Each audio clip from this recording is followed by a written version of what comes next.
PAN, the mighty pen, a timeless writing companion. সহজ অথচ শক্তিশালী লেখাৰ যন্ত্ৰ কলম যুগ যুগ ধৰি মানুহৰ প্ৰকাশ আৰু যোগাযোগৰ বাবে এক অপৰিহাৰ্য আহিলা হৈ আহিছে। প্ৰাচীন সভ্যতাৰ পৰা আধুনিক যুগলৈকে ইতিহাস, সংস্কৃতি, সাহিত্য গঢ় দিয়াত কলমে গুৰুত্বপূৰ্ণ ভূমিকা পালন কৰি আহিছে।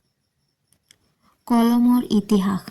আটাইতকৈ প্ৰাচীন কলমসমূহ খ্ৰীষ্টপূৰ্ব ৪০০০ চনৰ আশে-পাশে প্ৰাচীন মিছৰৰ পৰাই পোৱা যায়। নল আৰু পেপিৰাছৰ পৰা নিৰ্মিত এই আদিম কলমবোৰ মাটিৰ ফলি আৰু পেপিৰাছৰ পুস্তকত লিখাৰ বাবে ব্যৱহাৰ কৰা হৈছিল। সময়ৰ লগে লগে কলম নিৰ্মাণত ব্যৱহৃত ডিজাইন আৰু সামগ্ৰীৰ বিকাশ ঘটে।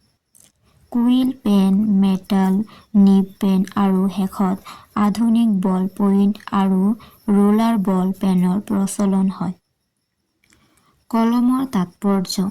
ইতিহাসৰ বুকুত লেখক, শিল্পী, চিন্তাবিদসকলৰ বাবে কলমটো এক বিশ্বাসযোগ্য সঙ্গী হৈ আহিছে। ইয়াৰ দ্বাৰা শ্বেক্সপিয়াৰৰ নাটকৰ পৰা আৰম্ভ কৰি ডিকেন্সৰ উপন্যাসলৈকে বিশ্বৰ কিছুমান চিনাকি সাহিত্যিক কলমৰ সৃষ্টি সম্ভৱ হৈছে। সামাজিক পৰিৱৰ্তনৰ বাবেও কলমটো এক শক্তিশালী আহিলা হিচাপে পৰিগণিত হৈছে। বহু প্ৰভাৱশালী নেতা আৰু কৰ্মীয়ে ইয়াক ব্যৱহাৰ কৰি নিজৰ ধাৰণা প্ৰকাশ আৰু আনক অনুপ্ৰাণিত কৰিছে। মডাৰ্ণ টাইমছৰ কলম। আজিৰ ডিজিটেল যুগত কলম এটা প্ৰাসংগিক আৰু অপৰিহাৰ্য আহিলা হৈয়েই আছে। কীবৰ্ড আৰু টাচস্ক্ৰীনৰ উত্থান ঘটিলেও বহুতে এতিয়াও কলমেৰে লিখাৰ স্পৰ্শ অভিজ্ঞতাক পছন্দ কৰে।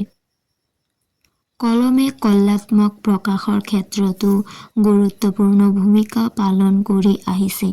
বহু শিল্পী আৰু ডিজাইনৰে ইয়াক প্ৰাথমিক মাধ্যম হিচাপে নিৰ্ভৰ কৰে।